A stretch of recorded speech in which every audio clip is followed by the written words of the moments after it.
नमस्कार, मैं हूं सौरभ चंद केसरी और अपने यूट्यूब चैनल में आपका स्वागत करता हूं।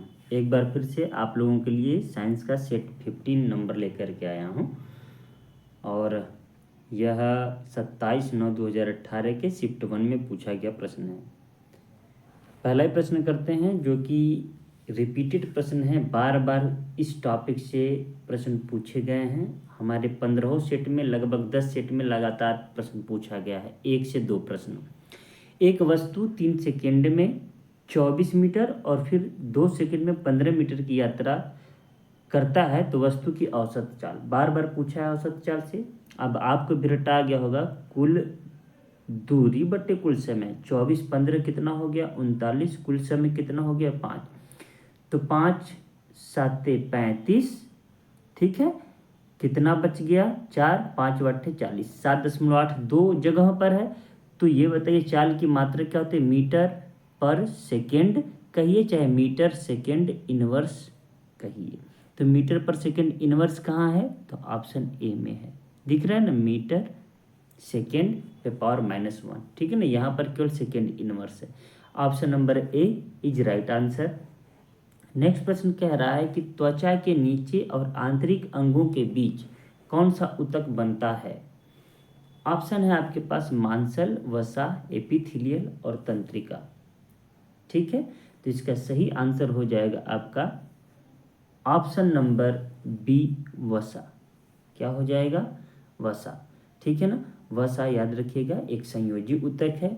अगर हमारे शरीर में देखिए, कभी आप देखे होंगे एक युवा व्यक्ति, एक जवान व्यक्ति और एक बूढ़े में अंतर क्या होता है कि उनके चेहरे पर, उनके शरीर पर झुर्रियाँ आ जाती हैं, है ना। तो इसका मतलब उनमें वसा कम होता है। तो जिनमें वसा कम होता है उनके चेहरे पर चमक नहीं होती है बल्कि झुर्रियाँ आ जाती हैं, और जिनमें वसा ज़्यादा रहता है उनके चेहरे पर चमक रहती है, ठीक है। इसका मतलब हमारे शरीर में वसा का भी होना जरूरी है। हालांकि आवश्यकता से अधिक अगर होगा तो आप मोटापे के शिकार हो जाएंगे। तो याद रखना है आपके लिए आंसर क्या है, वसा। वसा एक संयोजी ऊतक है, ये भी ध्यान में रखिएगा, ठीक है। नेक्स्ट प्रश्न है हमारा। नेक्स्ट प्रश्न कह रहा है कि 20 केजी द्रव्यमान जमीन से 8 मीटर ऊंचाई पर है, तब वस्तु द्वारा प्राप्त स्थितिज ऊर्जा क्या है। पोटेंशियल एनर्जी बराबर आपने क्या पढ़ा है, पोटेंशियल एनर्जी स्थितिज ऊर्जा बराबर mgh, यही पढ़े हैं ना, mgh। m क्या होता है, द्रव्यमान होता है, mgh। m क्या होता है, द्रव्यमान, g क्या होता है, गुरुत्वीय त्वरण, और h क्या होता है, हाइट। तो द्रव्यमान कितना दिया है, 20 केजी में देना चाहिए, तो दिया है, कोई दिक्कत नहीं है। आपके पास दे दिया है g का वैल्यू 9.8 मीटर पर सेकेंड स्क्वायर, और हाइट दे दिया है 8, वो भी मीटर में होना चाहिए। अब इसका आपको गुणा कर देना है, ठीक है। तो देखिए न्यूटन में तो आंसर आएगा नहीं, हम बिना हल किए ही इसको लगा देते जूल। एक ही ऑप्शन जूल में दिया था। मतलब कभी कभी प्रश्न आपसे दिमाग का खेल कर लेगा। अब मैं ये इसलिए किया कि आपको ये पता हो जाए। यहाँ पर न्यूटन दिया है, यहाँ पर जूल दिया है, यहाँ पर कूलाम दिया है और यहाँ पर वाट दिया है, और आपको पता है ऊर्जा का मात्रक क्या होता है, जूल होता है। तो जूल हम डायरेक्ट लगा दिए 1568, गुणा करेंगे तो आपके पास 1568 ही आएगा, ठीक है। अब देखिए अगर जूल नहीं दिया होता तो क्या देता, किग्रा, ठीक है। अब देखिए क्या होता है, मीटर स्क्वायर हो जाता, प्रति सेकंड स्क्वायर हो जाता है, ठीक है। तो इस तरीके से भी सवाल को हल किया जाता है कि कभी कभी कॉमन सेंस से हम प्रश्न हल कर लेते हैं। ये कह रहा है कि अलैंगिक प्रजनन होता है पौधे, अधिक विकसित जानवर, कम विकसित जानवर, कम विकसित जानवरों एवं पौधों में। तो एक बात ध्यान दीजिएगा कि जब हम पूर्ण विकसित हैं तो कोई दिक्कत तो है नहीं, हमारा सभी अंग क्या होगा, विकसित होगा। तो पूर्ण विकसित जो जीव होते हैं, जीव मतलब पौधे और जंतु दोनों, उनमें लैंगिक जनन होता है। लेकिन जो कम विकसित होते हैं उनमें क्या होता है, अलैंगिक जनन। जैसे अमीबा आप देखेंगे तो एक कोशिकीय जीव है, उसका शरीर कैसा होगा, एक कोशिका का बना होगा, मतलब कम विकसित होगा। इसका मतलब उसमें क्या होता है, अलैंगिक जनन।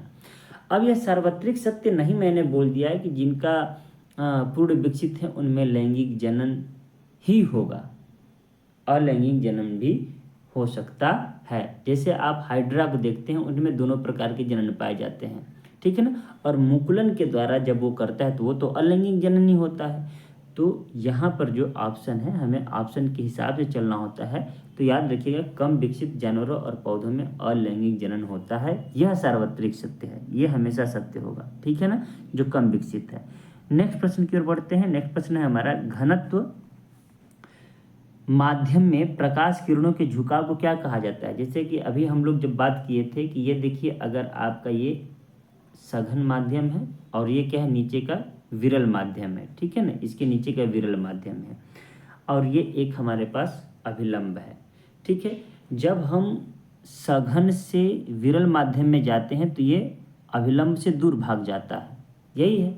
और जब हम यहाँ सघन हो और जब हम विरल से सघन माध्यम में आते हैं तो ये किधर झुक जाता है, अभिलंब की ओर झुक जाता है। बात समझ में आ रही है।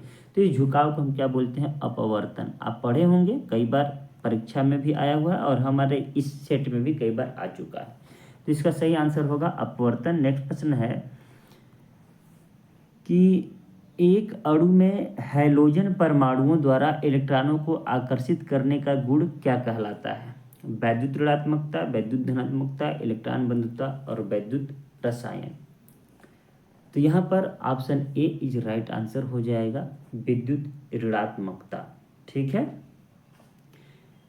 देखिए, हालांकि इलेक्ट्रॉन बंधुता होना चाहिए, लेकिन इसका जो आंसर की रेलवे रिलीज किया था उसमें विद्युत ऋणात्मकता कहा है, ठीक है। और अभी जो मेरे पास पेपर है उस पेपर में भी यही आंसर पेपर वाले दिए हैं, लेकिन मैं उसके हिसाब से बताया हूँ, लेकिन मैं आपको बता देता हूँ इसको एक्सप्लेन करके। देखिए, ये हैलोजन परमाणु है, ठीक है ना कि सभी के बारे में बात किया है।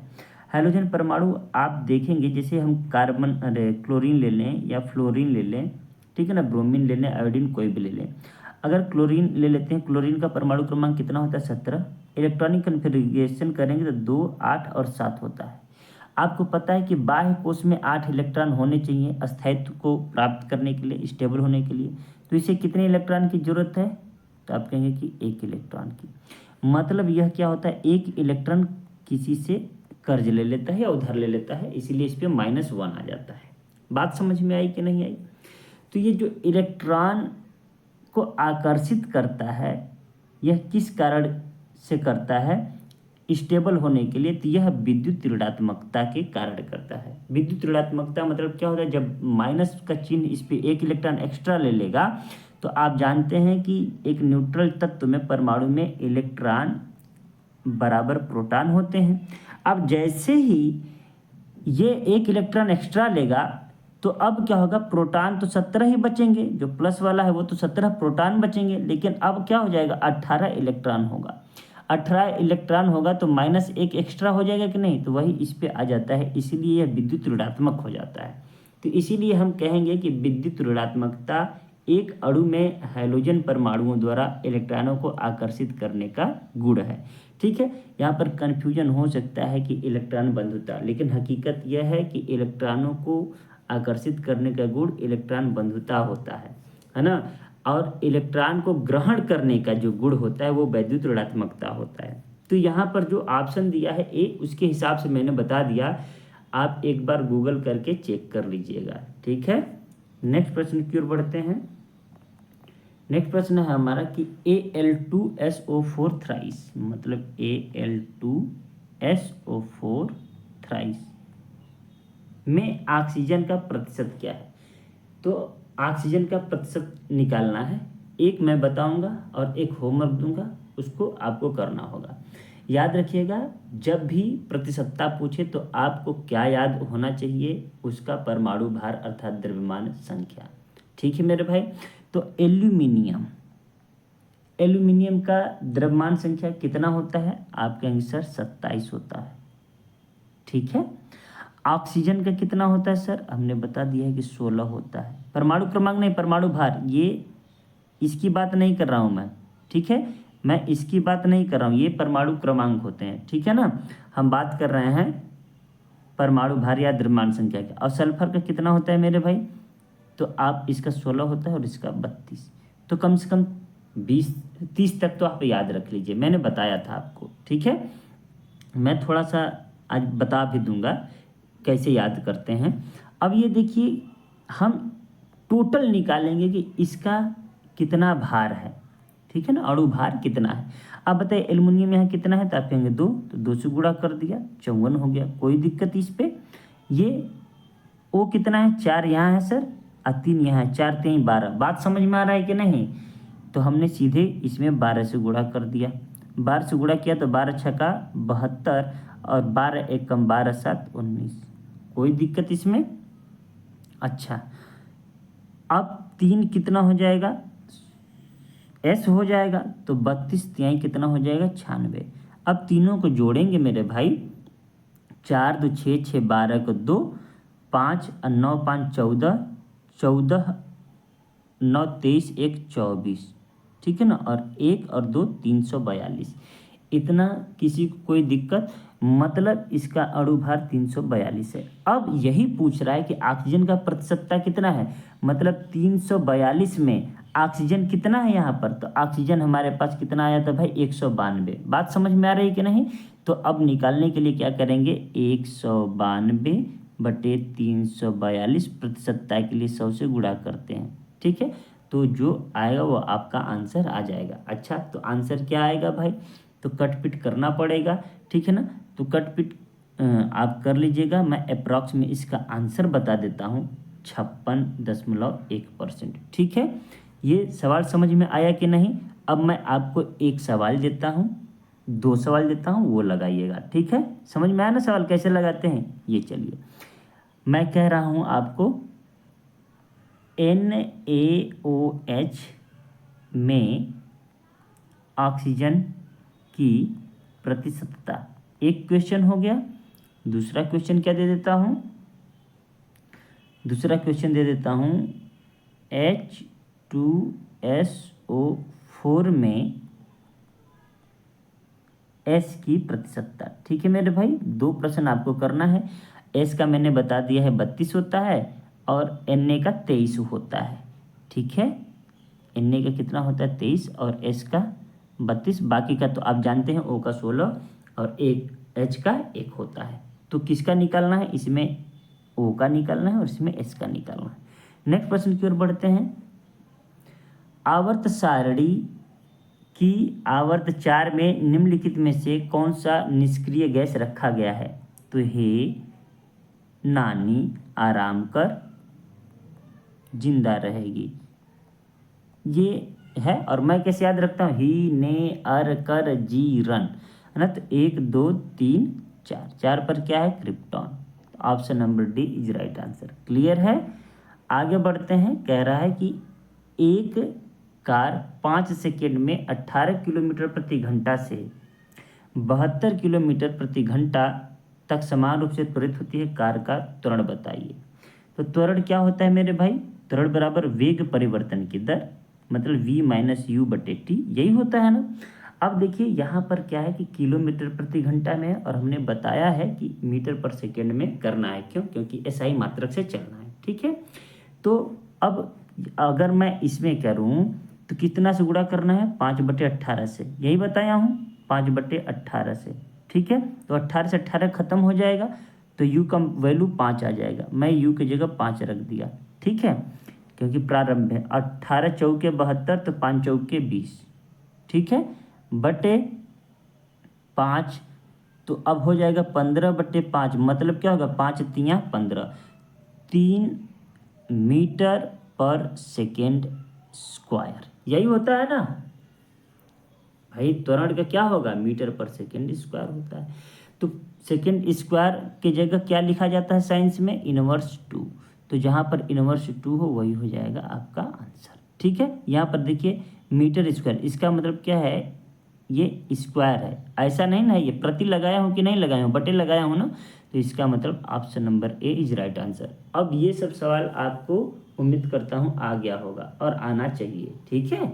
नेक्स्ट प्रश्न की ओर बढ़ते हैं। नेक्स्ट प्रश्न हमारा है कि जब एक स्थिर, इसको थोड़ा छोटा कर लेता हूँ क्योंकि ऑप्शन डी नहीं दिख रहा है, ठीक है, फिर मैनेज कर लेंगे हम लोग। अब देखिए सवाल कह रहा है कि जब एक स्थिर बल किसी वस्तु पर 3 सेकेंड की अवधि के लिए 8 केजी द्रव्यमान के साथ कार्य करता है तो यह वस्तु के वेग को 4 मीटर पर सेकेंड से 6 मीटर पर सेकेंड तक बढ़ा देता है, प्रयुक्त बल की गुरुत्व बताइए।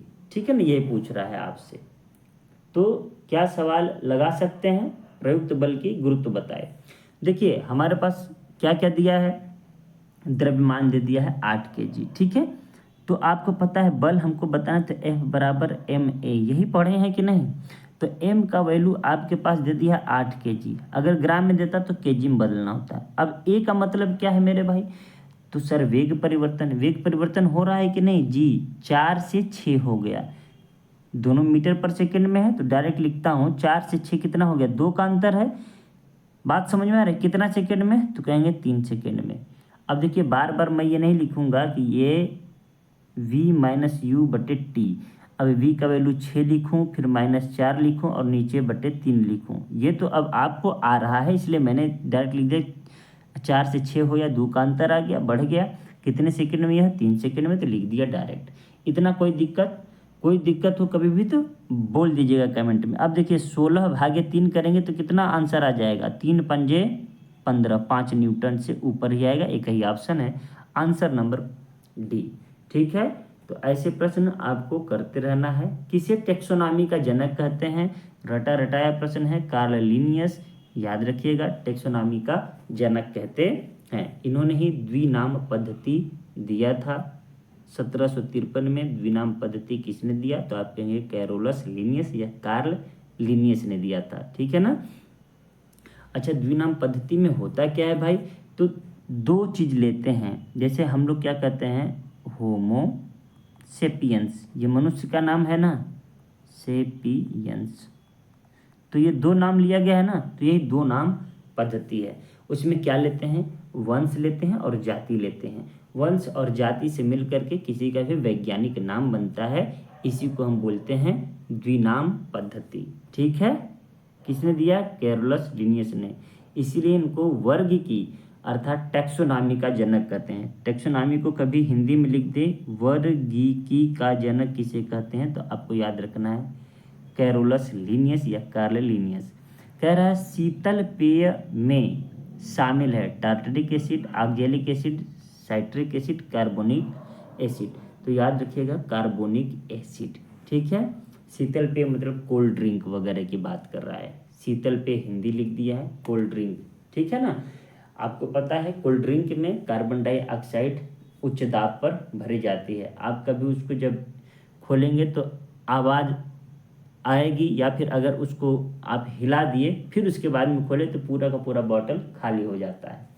ठीक है, नेक्स्ट प्रश्न की ओर बढ़ते हैं, इसको याद रखिएगा कार्बोनिक एसिड होता है।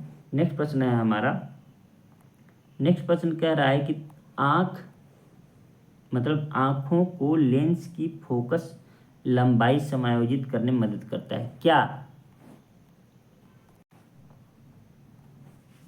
लेंस, रेटिना, पूरा आईबॉल और सिलियरी बॉडी, तो यहाँ पर आपका जो आंसर हो जाएगा याद रखिएगा सिलियरी बॉडी।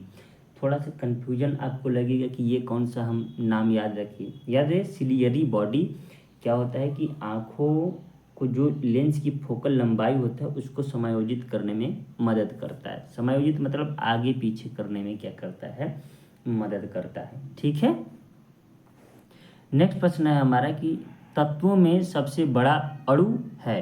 देखिए इसके जो सवाल है थोड़ा कंफ्यूजिंग है, ये तत्व जो है और अणु दोनों में अंतर क्या होता है मैं वो बता देता हूँ। तत्व भी सबसे छोटा होता है जो परमाणुओं से ही मिलकर बना होता है, लेकिन इसके हम टुकड़े नहीं कर सकते, ये देखिए तत्व है, बात समझ में रहा है। जबकि अणु क्या होता है, 2 या 2 से अधिक या एक ही प्रकार के 2 या 2 से अधिक तत्वों से मिलकर के बना होता है, ये हो गया हमारा क्या, अणु। बात समझ रहे हैं। तो ये जो यहाँ पर देख रहे हैं सभी के सभी क्या हैं, सभी के सभी इसके अलावा ये धातु है, सभी के सभी अधातु हैं। बात समझ में आ रहा है। तो तो अब बड़ा की बात जो कह रहा है उसमें यह बोल रहा है कि सबसे तत्वों में सबसे बड़ा अणु क्या है। तो मैं भी पहली बार ही ऐसा प्रश्न पढ़ रहा हूँ और इसके आंसर के हिसाब से ही आपको आंसर दे रहा हूँ। इसमें आंसर दिया है लिथियम। इसके अलावा मुझे भी कुछ खास इसके बारे में पता नहीं है, हालांकि मैं इसमें बहुत कुछ बता सकता हूँ अगर लिथियम के बारे में पूछेंगे तो, कि इसका प्रयोग बैटरी में होता है या सबसे हल्की धातु होती है, ठीक है।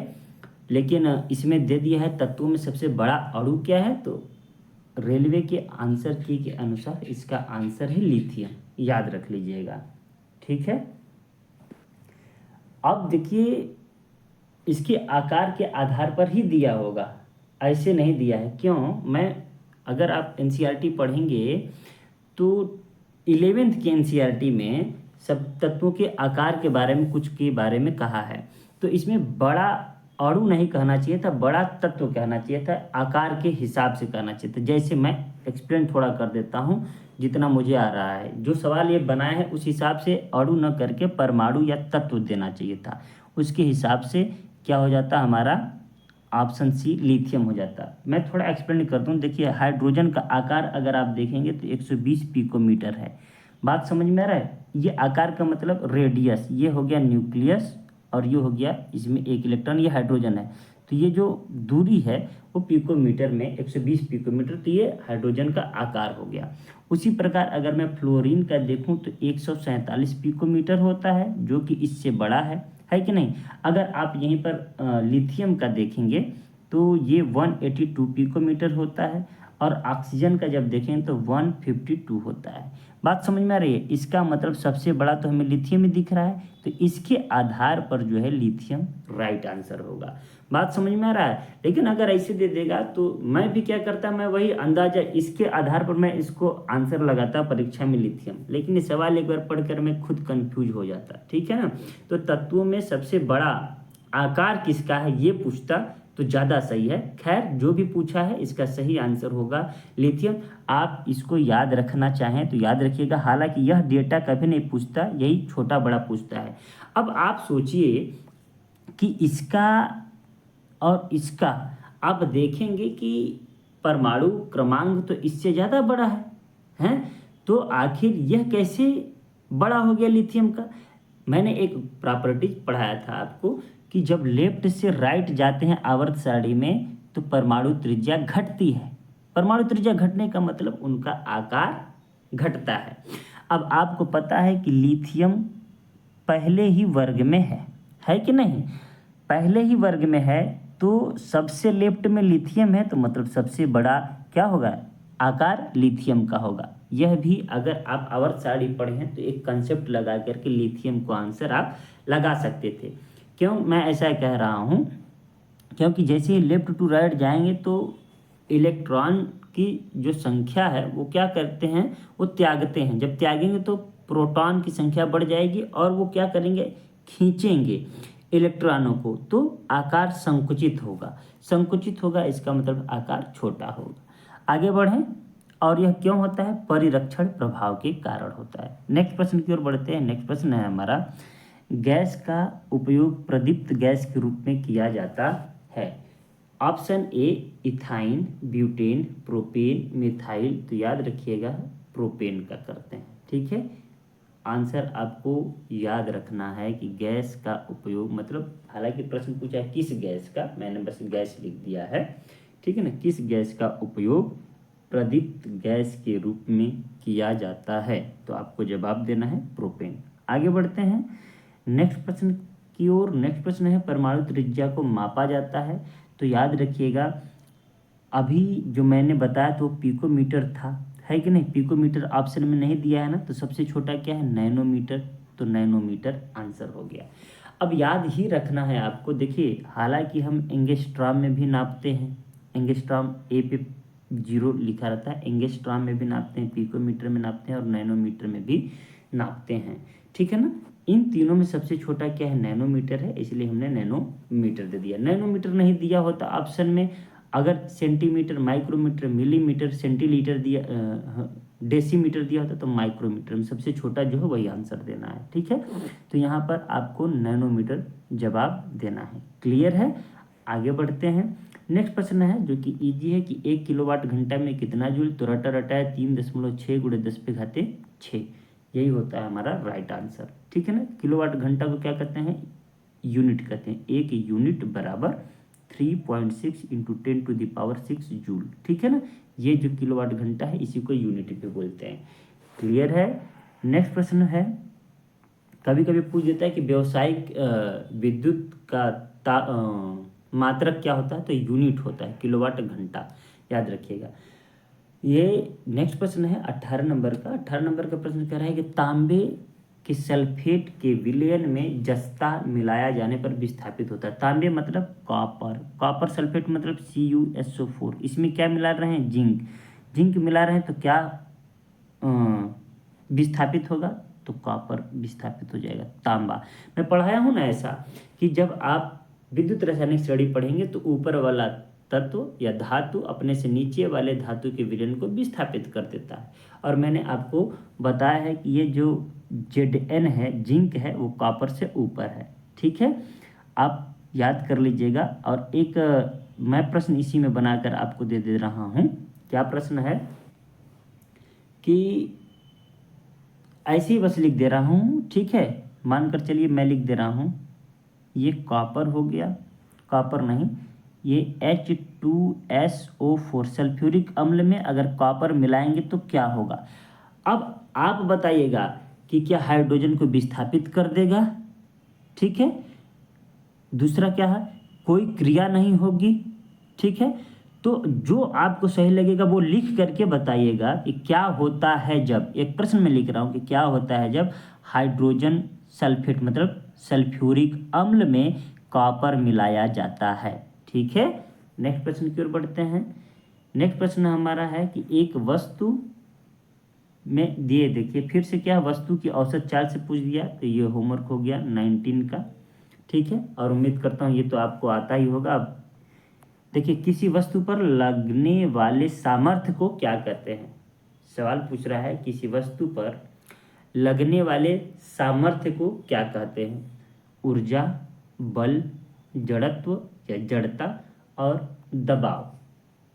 तो आपको पता होना चाहिए कि किसी वस्तु पर लगने वाला सामर्थ्य क्या कहलाता है, ऊर्जा कहलाता है। Option number A is right answer.